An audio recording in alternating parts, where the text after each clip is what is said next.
കാര്യം ചോദിക്കട്ടെ? എന്താടി എനിക്ക് ചോദിക്കാനുള്ളേ? ഒരു സംശയം ഞാൻ ചോദിക്കട്ടെ? എന്താ മെരുട്ടിന്റെ സംശയം? എന്നും ഉണ്ടാവുന്നുണ്ട് നേരം വിളിച്ചാൽ ഓരോ സംശയങ്ങൾ. ഞാൻ ചോദിക്ക് കുറെ പണിയുണ്ട്. അതല്ല അമ്മ, അമ്മേന്റെ അച്ഛൻ്റെ വെഡിങ് ആനിവേഴ്സറി എന്നാ? വെഡിങ് ആനിവേഴ്സറിയോ?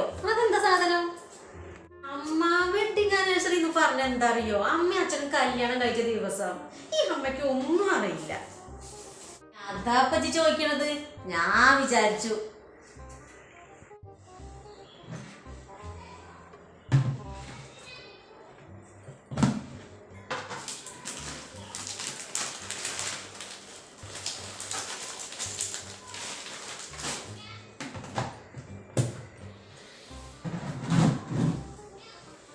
അതന്നെ അമ്മ, അതെന്നാ തന്നെ ഞാൻ ചോദിച്ചത്. ഓ അന്റെ ഒരു മുണ്ട കൂടെ പോയി അവിടെ നേരെ വിളിച്ചാ പോരാ, ചോദ്യമായിട്ട് വന്നിട്ടോള്. അത് പഠിക്കാനൊന്നുമില്ലേ?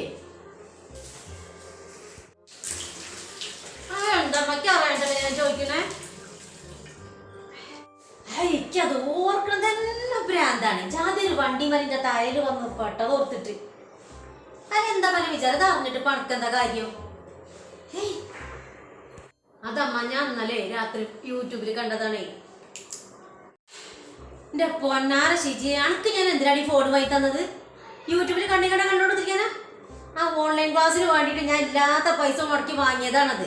എടുത്തോണ്ടിയ ഫോണ് അനക്ക് ഞാൻ കാട്ടിത്തരാം. എന്റെ അമ്മ, എന്താ അമ്മയ്ക്ക് ഒന്നും പറഞ്ഞാൽ മനസ്സിലാവില്ല. ഈ വാർഷികം പറഞ്ഞാൽ എന്താ അറിയോ? ഈ ഭർത്താക്കന്മാരില്ലേ ഭാര്യമാർക്ക് സർപ്രൈസ് കൊടുക്കും. അതാണ് ഞാൻ പറഞ്ഞത്. ഉമ്മാക്ക് ഒന്നും അറിയില്ല. അത് യൂട്യൂബിൽ കണ്ടു എന്നാ ഞാൻ അങ്ങോട്ട് പറഞ്ഞത്. അതല്ല അമ്മ, അമ്മയ്ക്ക് സർപ്രൈസ് എന്തെങ്കിലും തന്നിട്ടുണ്ട് അച്ഛന് വാർഷികത്തിന്? ഓ സർപ്രൈസ്, ആകെ കിട്ടിയ സർപ്രൈസ് അടിച്ചു എന്റെ ആങ്ങളി. കണക്ക് മാറി ഓരോ സംശയങ്ങളും തിരിച്ചു പൊടി കൊടുത്ത് സർപ്രൈസ് കൊണ്ട് വന്നിട്ട്.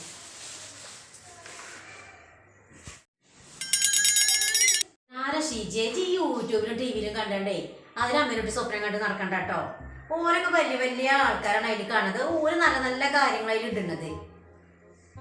ഇപ്പൊ എങ്ങടെ ഓൺലൈൻ ക്ലാസ് കണ്ട? അല്ലെങ്കിൽ എന്താ അറിയോ, അമ്മേനെ പോലെ IAS പണി കൊടുക്കേണ്ടി വരും. ചെല്ലി പോയി എന്താ വെച്ചാ പഠിക്ക്. IAS അതെന്താ? IAS പറഞ്ഞാല് ഇന്ത്യൻ അടുക്കള സർവീസ്.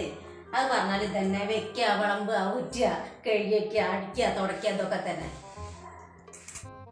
ഈ IAS ഉദ്യോഗം കിട്ടണമെങ്കിലേ മനുട്ടി ചെന്ന് 2 അക്ഷരം പഠിച്ചാ ചെല്ലി.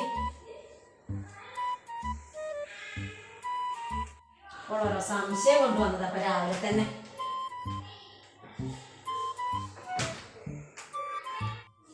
ആയിക്കോട്ടെ അമ്മ, ഞാൻ പോയി പഠിച്ചോണ്ട്.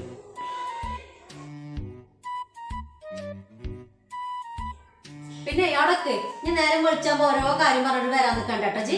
ആ നേരം 2 അക്ഷരം പഠിച്ചോ. ആരൻ്റെ അവിടേക്ക് ചെല്ലുമ്പോ 2 അക്ഷരം ഇരുന്ന് പഠിച്ചോ. അതപ്പൊ നല്ലത്. അല്ലെങ്കിൽ ആരൻ്റെ അവിടെ പോയി ഇങ്ങോട്ട് പാത്രം കഴിക്കേണ്ടി വരൂല.